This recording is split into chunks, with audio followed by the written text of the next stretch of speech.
Croydon's a good place, but it's a very modern town, and this is the real gem in the Five and Dime store, and it's a great building and a fantastic place to have a second-hand record shop. The proud boast is that Beanos have 2.25 million records in stock, which is absolutely true because I have to do the stock take and I have to count these things. In fact, we measure them because there are so many, but there's not many records we haven't got.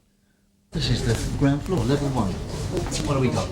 Well, apart from 140,000 CDs, we've got those things that everybody says nobody wants anymore. Thousands and thousands and a few more thousand records. Real records, black vinyl, shiny, round records, lovely. We're spanning almost 50 years here because it all started with the 7-inch singles and of course roll on to the 12-inch singles. Look at these, there's something so special about a 7-inch single. Look at that. That to me, that's a real record. I know I'm old-fashioned, but I love them, and so do a lot of other people. CD singles, okay, we have to stop them as well. CDs are terribly impersonal in press. Fast forward back now. None of that, you've got to actually play it, and when you've played one side of it, you've got to go through all that again and turn it over and play the other side.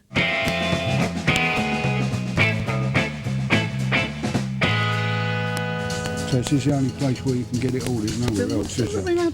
How do you make excuses to your friends and relations? This is a room I've got. Oh, I see, it's not all over the house, Oh, then. no, You're allowed because one room only? Yeah, one room only.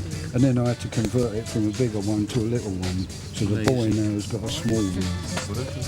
Oh, Elvis Wall, great, isn't it? But I see, I hate CDs.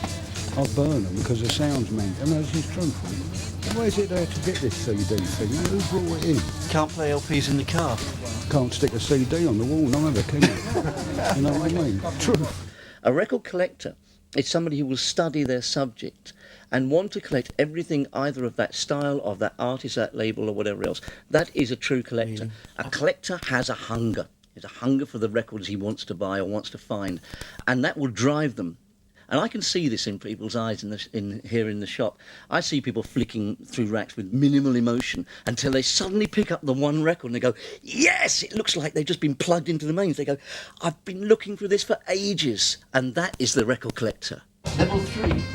Under construction at the moment. This has been our pride and joy for many a year. But after all this time, we decided to rip it apart and start again. Why? Because we've got another 52,000 vinyl records to come up here. Hi, can I speak to Nigel Patterson, please?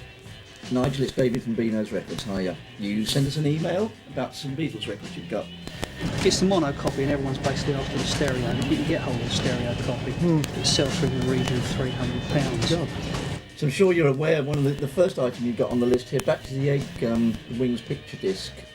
It's a particularly rare item. Please me by the Beatles. Yeah. It actually is a second pressing in effect. The original came with a gold and black label. It was the old Parlophone label. Oh, yeah. Slide the record out the cover. Right, now I know the label's a picture, but the record's actually black, isn't it? That doesn't make it a picture disc, I'm afraid. But this is in really nice condition. Yeah. I'd say it was like near mint. Yeah. It's something that I would sell for in the region of about £120. You want to look at some rare records? Some really, really rare records. Now, if you were around in the late 50s and you were shrewd enough to go into a record shop and say, I want a copy of Elvis Presley's Rip It Up, and you didn't believe them when they said you've got to buy a 78 because these new 45s aren't going to last, and you bought a copy that looked like this. Now, note, this is a photocopy because they're so valuable I don't want to break it. And the very first issue, which that is, on a 45, is worth £250. Now, this is real money. You get the workman off the work site spending his money, or you get the bank manager in spending his money. And every type of person will collect, or does collect. I guess the buzz for that specific item definitely would be over as soon as he's got it home and he's slid it in between his other records in his collection. You know, like, we'll take that record and it's there, and it's like, wow, that completes that section. It's like being a hunter looking for that tiger. You know, they actually will spend that time and effort and money looking for that one record. And when they've got it, it's like, wow, I've got this tiger, I'm going to put it on the wall now. generally you find that sort of a collector will actually first of all collect a specific genre of music, or like your 60s, or then he'll move on to something like reggae or something like that. So they're more like a stamp collector. They're a completist. They want complete runs. They don't generally want to hear the music, they just want to have it in that collection. So if you like rock and roll, you collect rock and roll. If you like punk, you'll collect punk. You like jazz, you collect jazz. And quite often the twain would not meet, although now there's a little bit more of a crossover. But I have people who collect a particular record label. This guy had phoned up and said, I've got a lot of LPs to sell. Okay, fine, tell us a bit more. What sort of stuff have you got? Everything, I've got the whole lot. Big quantity? He said, yes, over 20,000 LPs. And there were 20,000 plus LPs. And you try and visualise that. And there were racks around all sides of this guy's room, stacked with LPs. I said, okay, now, before I make any sort of appraisal, tell me, how have you got them filed? He said, what do you mean? I said, well, where do you put rock? Where do you put the country? He said, I'm not with you. I said, well, you must have them filed in some sort of order. No. I said, come on, so you mean you don't know where anything is on these shelves? He said, that's right. I said, well, say you wanted to go and play that Pink Floyd album. Say you wanted to play Pink Floyd Dark Side of the Moon. How do you find it? He said, I can't.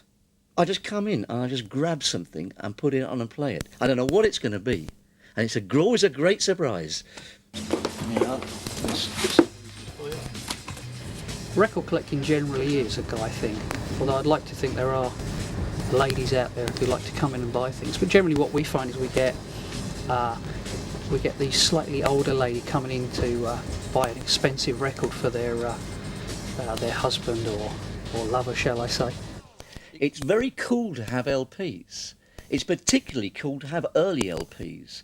I had a kid that's my age, but this guy's in his early 20s. We worked with him a lot. He's a DJ, local DJ. His mentality is record, because he's playing 12-inch vinyl all the time. So record is a black round thing, that diameter that you play.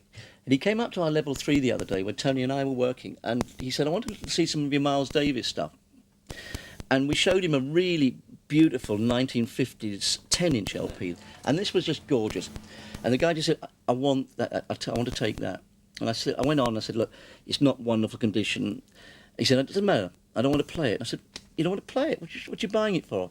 He said, I've just got into Miles Davis, and I want to buy something which represents a Miles Davis artifact. I'm buying, to me, he said, a piece of history, and I'm buying a direct reference to an artist I'm really into. So I'm selling on a different level now.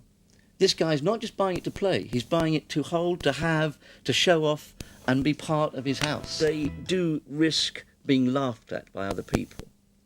We have a guy who shops with us, and he won't mind me talking about it. He used to work for us, actually, a guy called Peter, who was so into Springsteen, Bruce Springsteen, he wanted every issue of every album.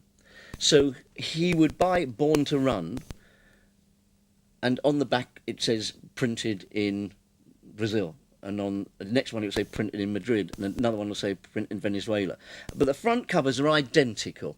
So you go to Peter's house and you'd look at the Born to Run section of his rack, and he'd have 40 Born to Run albums, ostensibly identical, except they'd have tiny imprint differences. This little beauty here is basically it's a 1969 Rockola jukebox, which I purchased for an absolute pittance, and customised with my own ability and my own hand, and filling with my favourite 45s, which I purchased where I work.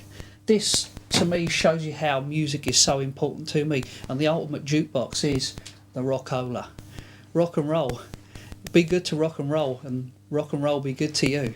What drives people to sit in the cold on the top of Gatwick Tower and collect tailcodes of aeroplanes, or stand on the end of East Croydon platform in the same cold and collect train numbers? I don't know. I don't mock these guys, and I admire people's hobbies. I think that's great. That's enthusiasm. That's not just sitting down with your mind in neutral watching the telly. You're actually going out and doing something, and I find that I like that. But I can't sometimes quite understand why you want 140-something Pink Floyd albums. I love records. I love sorting out records. I'm a person that has to have everything in order, so I'm continually sorting. We've got boxes of records which I'll be sorting till the day I retire. There's so many of them.